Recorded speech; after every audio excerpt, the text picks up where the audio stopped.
When did it begin, this heaviness that settled into your bones? It wasn't sudden, was it? No dramatic moment that changed everything. It was gradual, like twilight replacing daylight so slowly you barely notice until darkness has already won. First came the subtle emptiness, then the growing distance between you and everything you once loved. You kept smiling, kept nodding, kept moving through the motions of your life while something essential within you began to fade. You've called it depression. Everyone does. But what if that diagnosis misses something profound? What if this darkness isn't an illness, but a doorway? Carl Jung, one of the greatest psychological minds in history, spent 6 years of his life immersed in what modern society would label a breakdown. But Jung didn't see it that way. He called it a confrontation with the unconscious, a necessary descent into the depths of the self. From this descent emerged his most mysterious and transformative work, the Red Book, a manuscript so personal and sacred that Jung kept it private during his lifetime. Within those pages lies a radical perspective that might completely transform how you understand what you're experiencing right now. What if you're not depressed? What if you're awakening? This isn't spiritual bypassing or dismissing your pain. This is about understanding depression through a deeper psychological and spiritual framework that modern medicine has largely forgotten. The ancient Vedic texts of India described a process called Tapas, a Sanskrit term that translates literally as heat or burning. In the Upanishads, tapas represents a profound psychological transformation through which the individual psyche undergoes a necessary burning away of false identities. The ancient rishis knew what Jung would later discover, that the darkest periods of human existence serve a higher purpose in consciousness evolution. Right now, you might recognize the symptoms: persistent fatigue that sleep doesn't cure, a sense of emptiness when pursuing goals that once excited you, crying without obvious cause, feeling disconnected from others, or wearing a mask of strength while crumbling inside. The Chandogya Upanishad speaks of the psychological process of tapasya as necessary for self-realization. Through tapas, seek to know Brahman. This isn't religious rhetoric, but ancient psychological science describing how consciousness evolves through periods of intense inner pressure and discomfort. Jung discovered in his own descent what the Vedic scientists had documented thousands of years earlier. Depression isn't always a malfunction of the brain. It can be the soul withdrawing its energy from a life it no longer recognizes as authentic or meaningful. You're not broken. You're being called inward, pulled into what Jung called the collective unconscious and what the Upanishads named Hiranyagarbha, the universal womb of consciousness, where all potentials exist before manifestation. The Red Book wasn't just Jung's personal diary of madness. It was his cartography of the inner landscape we all contain, a documented journey of what happens when a human being stops performing their socially conditioned identity and begins confronting everything they've repressed. During his confrontation with the unconscious, Jung experienced visions, heard voices, and encountered symbolic figures that shattered his previous understanding of himself. And what he found in that supposed madness wasn't insanity, but profound psychological truth. So let me ask you, what if your feeling of numbness exists because your current self has exhausted its purpose? What if your depression isn't primarily a chemical imbalance, but a soul imbalance? What if the life you've built, with all its roles, titles, and goals, was constructed to please others rather than express your authentic being? The Brihadaranyaka Upanishad states, "You are not what you appear to be." The ancient scientists of consciousness understood that most human suffering stems from mistaking the conditioned personality for the authentic self. Jung wrote, "People will do anything, no matter how absurd, to avoid facing their own soul. But not you, not anymore. Because if you found yourself drawn to this exploration, you're already beginning to recognize that your pain isn't random. It's communicating something essential about the false self you've become addicted to maintaining." Imagine your psyche as a house. For years, you've lived in the upper floors, the conscious mind, filled with people, noise, and constant activity. You've smiled, played roles, kept the peace. But now you've descended to the basement, the unconscious, where it's dark, quiet, and initially terrifying. This is where most people panic and rush back upstairs to the noise, the distractions, the comfortable familiarity of their conditioned existence. But if you can sit in this basement long enough, something remarkable happens. You begin to hear whispers from the darkness, and one of them says, "I've been waiting for you." That voice is your authentic self, the one you abandoned to survive in a world that demanded conformity, the one who never wanted to be perfect, just whole. The Katha Upanishad describes this exact psychological process. The self-existent Lord pierced the senses to turn outward. Thus, we look outward, not within ourselves. But a wise person seeking immortality turns their gaze inward and sees the self. This isn't mysticism. It's psychological science describing how consciousness naturally reorients itself from external validation to internal realization. Jung's Red Book documented what happened when he refused to run back upstairs. He stayed in the darkness, confronted the chaos, and engaged with the unknown parts of himself. At first, he didn't find answers or comfort. He found confusion, terror, and strange manifestations of his unconscious. But through it all, Jung kept listening, and eventually he found something beyond the chaos. He found his soul. What does this mean for you? It suggests that perhaps what you need isn't medication or distraction or forced positivity. Maybe what you need is to stop resisting the descent, to allow your old identity to disintegrate, and to sit in the silence until your authentic self can finally speak. The purpose here isn't to diminish anyone's medical approach to depression. Clinical depression often requires professional treatment. But even Jung, a medical doctor himself, recognized that many cases of depression weren't pathological but transformational. You're not weak. You're not lazy. You're not permanently damaged. You're being called into a process as old as human consciousness itself, a process the Vedic scientists called Atma Vichara, or self-inquiry, and what Jung termed individuation. If you dare to enter this process fully, you may not emerge the same person. But that's precisely the point. Consider this alternative understanding. What if this darkness isn't personal failure, but a universal initiation? What if you're not alone in this fog, but participating in a necessary psychological evolution that countless others have navigated? Modern society has medicalized this process, reducing it to serotonin levels and neurotransmitter imbalances. But Jung, like the ancient Vedic scientists, understood something far more profound. As he wrote, "The sole purpose of human existence is to kindle a light in the darkness of mere being." The soul withdraws from conscious awareness not because it's damaged, but because it's being ignored by your performance of normalcy, ignored by your attachments to external validation, ignored by your desperate attempts to maintain the status quo.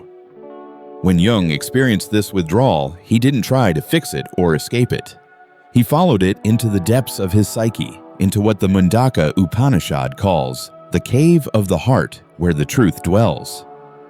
The Red Book records Jung's journey through symbolic landscapes populated by archetypes and primordial energies.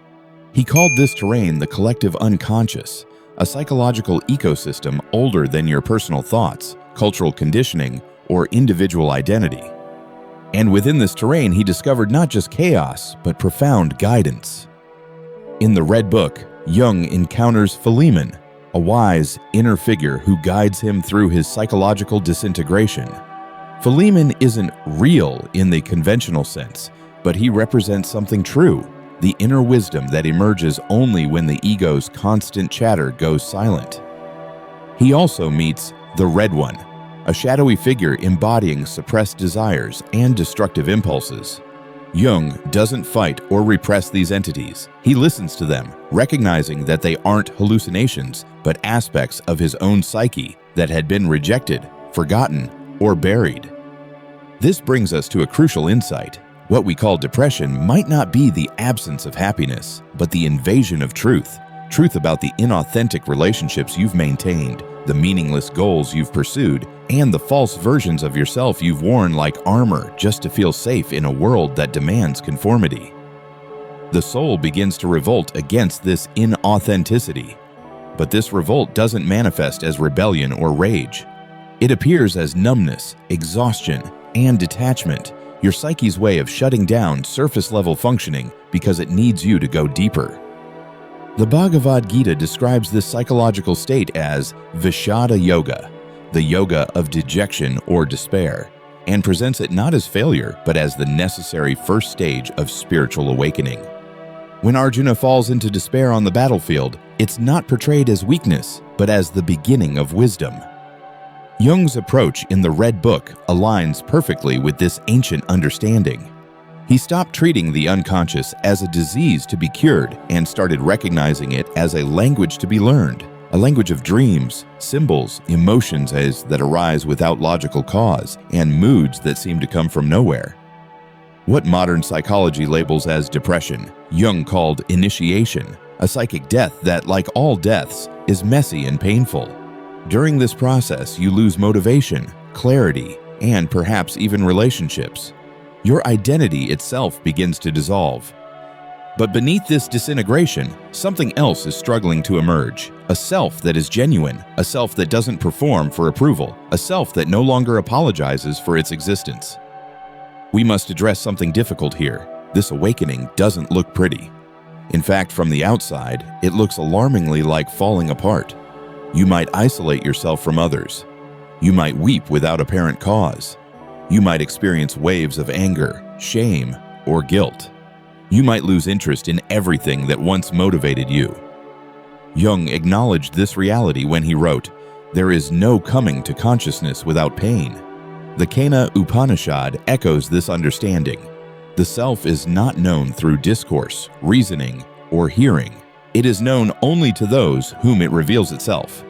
Both traditions recognize that authentic transformation isn't just a choice. It's a surrender that often feels like sacrifice.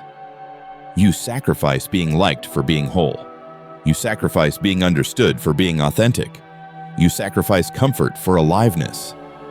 The hidden truth is this: depression might be the surface name for a soul undergoing radical realignment, and our society wants you to medicate it, avoid it, or distract yourself from it, because a person who truly awakens becomes dangerous. They can no longer be manipulated by false promises. They don't chase external validation. They see through societal illusions. They live by truth rather than approval. That's what Jung's Red Book revealed. Not just strange visions, but psychological freedom. So if you feel like you're going crazy, like your familiar world is collapsing, like you can no longer maintain the pretense that everything is fine, don't panic. You're not broken. You're becoming. Becoming someone who no longer diminishes themselves to be accepted. Becoming someone who no longer requires permission to feel. You're not regressing. You're not falling apart. You're awakening within a reality that was never designed to contain the full expression of your being. And that pain you feel, it's the pressure of a larger consciousness trying to emerge through the confines of a smaller life. It's the sound of your inner world cracking open. It's your unconscious declaring that your current life no longer fits who you're becoming.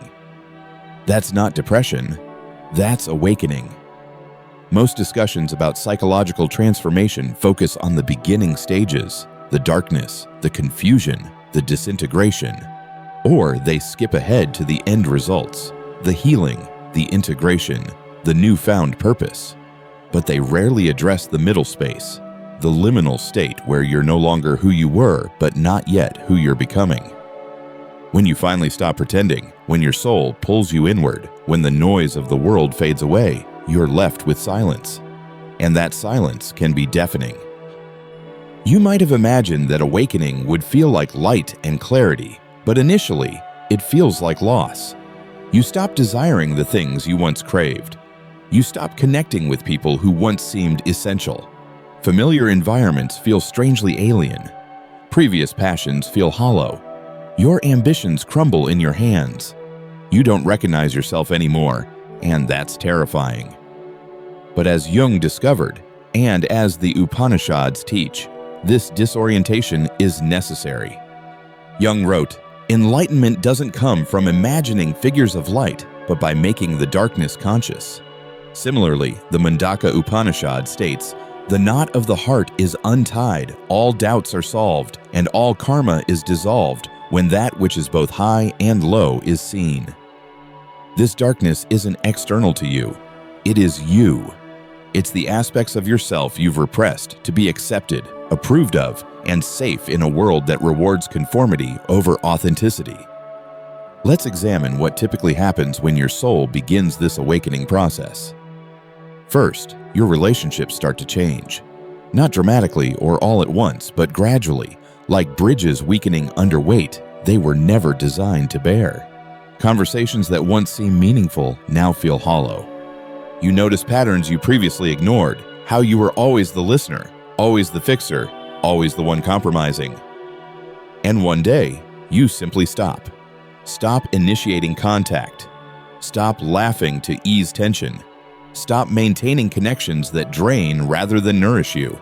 When you do, people call you distant, cold, changed. They say you're not the same person anymore. They're right. You're not. You've finally stopped pretending. Second, you begin grieving your former self. Yes, grief, because that version of you, whether people pleaser or perfectionist, overachiever or invisible observer, served a purpose. Those were survival strategies that protected you in a world that rewarded conformity over authenticity. As you shed these masks one by one, you might feel empty, as though you've lost something essential. But this emptiness isn't an ending. It's a clearing where something authentic can finally take root and grow. Third, your emotional landscape becomes volatile. One moment you experience profound peace, the next inexplicable rage, then overwhelming sadness, followed by complete numbness, then sudden clarity, then crushing despair. You might worry something's wrong with you, but both Jung and the Vedic tradition would say this emotional turbulence is exactly right. As the unconscious rises to consciousness, it brings everything with it: childhood wounds, suppressed anger, unexpressed grief, disowned desires. These emotions surface not to torment you, but to be acknowledged and integrated. Until now, they've controlled your life from the shadows. Fourth, external validation loses its power over you. You stop pursuing followers, status, or applause, not because you're above it all, but because these things no longer fulfill you. You share something meaningful and receive no response, and it doesn't devastate you. You express your truth and meet misunderstanding, and you allow that misunderstanding to exist without correcting it.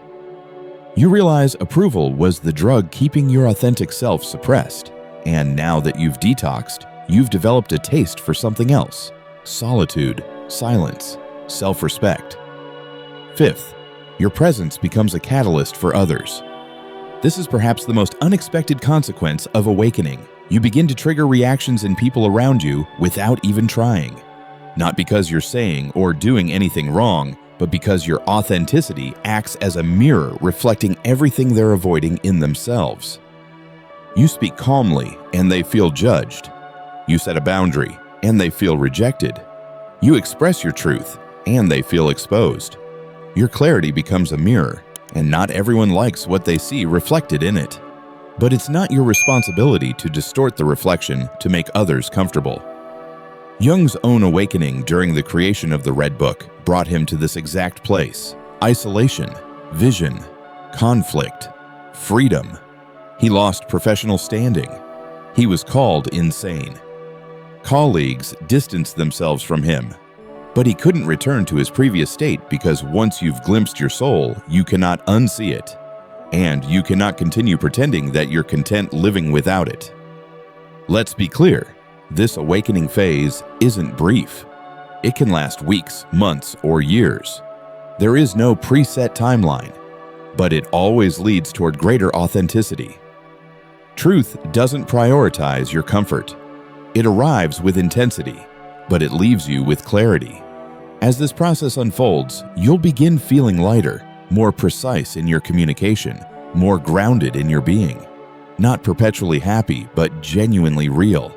And that authenticity contains a quality of joy that no pretense can simulate. So, if you find yourself in this darkness, in this disintegration, in this confusion, know that you're not alone. You're not failing. You're not lost. You're transforming. The old you, the mask, the performance, the carefully constructed identity is breaking apart. Let it, because something more authentic is forming beneath the rubble.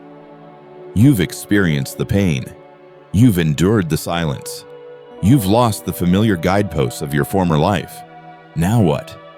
You're no longer the person you once were, but you haven't fully become who you're meant to be.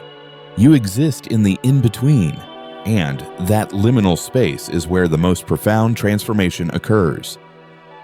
This is where the new self is forged, not through willpower, not through affirmations, but through surrender. Breaking free isn't about escaping your pain, it's about integrating it. If you run from your darkness, you'll recreate it in new situations. If you deny your shadow aspects, they'll express themselves through addiction, destructive relationships, or hollow achievements. If you avoid the descent, you remain partially unconscious your entire life. Jung didn't become a psychological pioneer because he avoided his inner chaos. He became one because he walked through it consciously. And when he emerged, he didn't return with mere theories, but with transformative wisdom.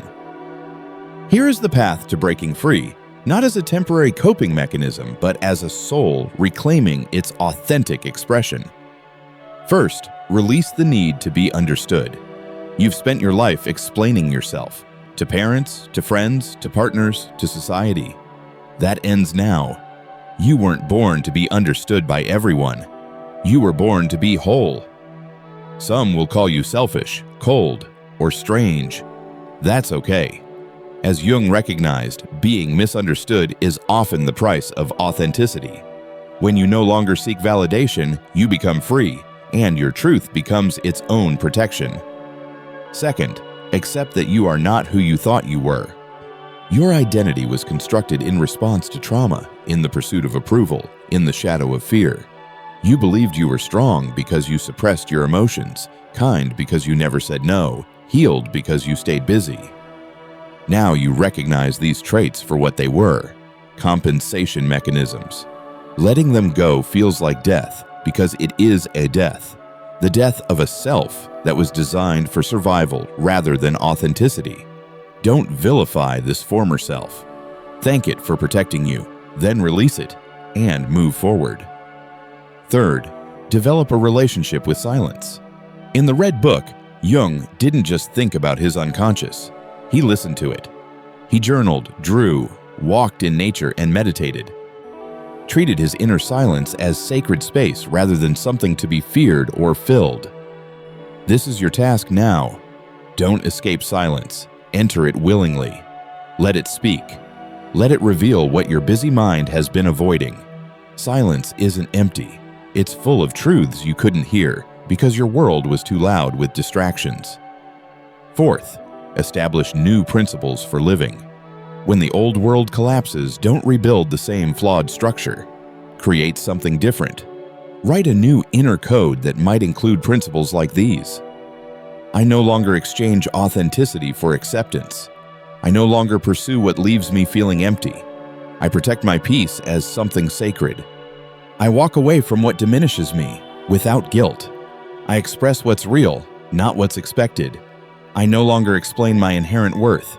I give love freely but never beg for it in return. Let these principles become your anchor because the world will try to pull you back into old patterns. When it does, your awakened self will simply say, I don't live there anymore. Fifth, transcend the label of depression. This might be controversial, but both Jung and the Vedic tradition suggest that you are not your diagnosis. You are not your pain. You are not a victim of your brain chemistry.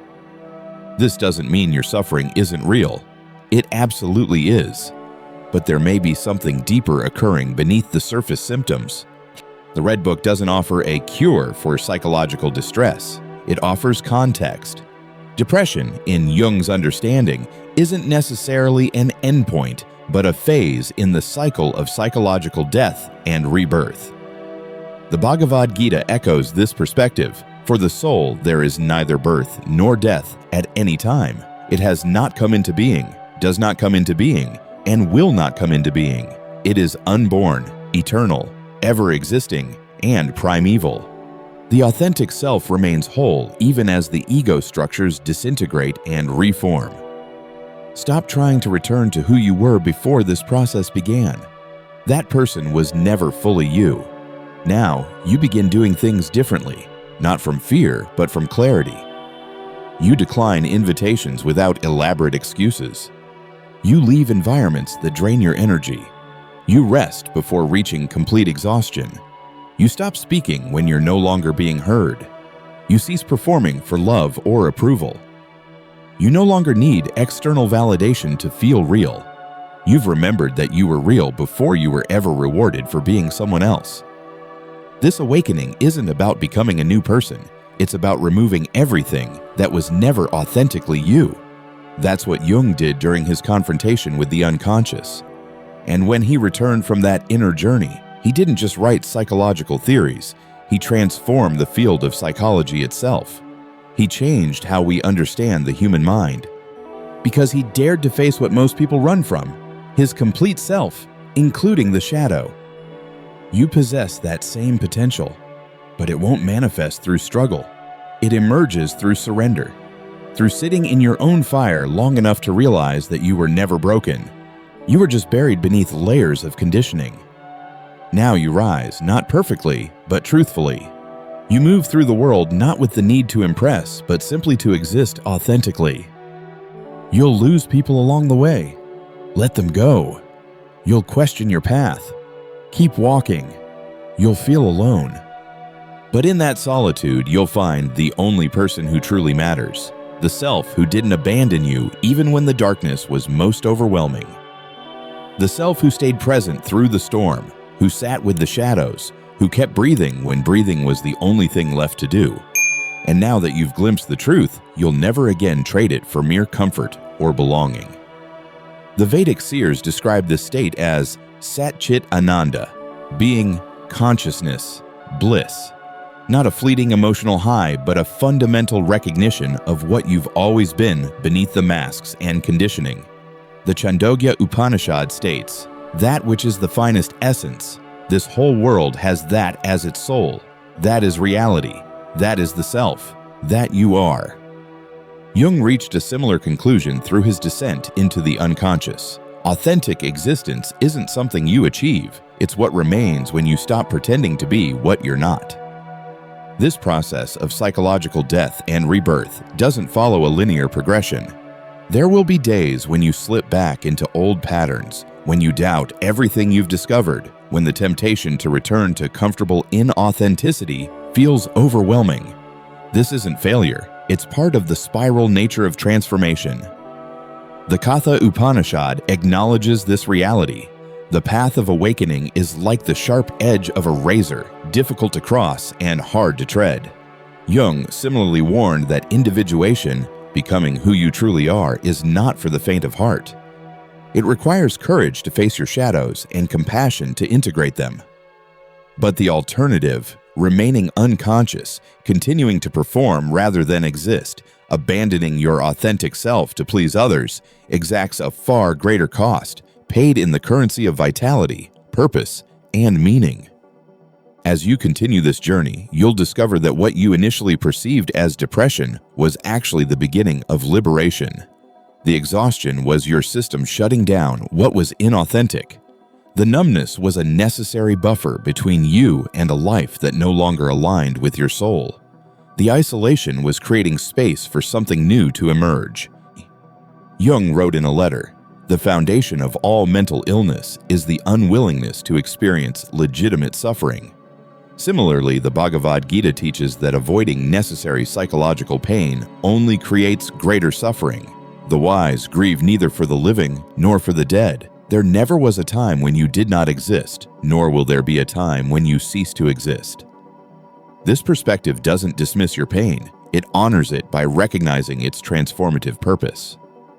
Modern neuroscience has begun catching up to what Jung and the Vedic scientists understood millennia ago. Research on neuroplasticity shows that psychological breakdown often precedes breakthrough. The brain literally rewires itself during periods of intense inner conflict. What appears as mental illness from one perspective can be the beginning of neural reorganization from another. The default mode network, the brain system associated with rumination, self-reference, and mind-wandering, often becomes hyperactive during depression. But research on psychedelic therapy and deep meditation shows that temporarily quieting this network can lead to profound psychological reorganization and healing. Science is confirming what the mystics have always known. Sometimes we need to break down before we can break through. So, where do you go from here?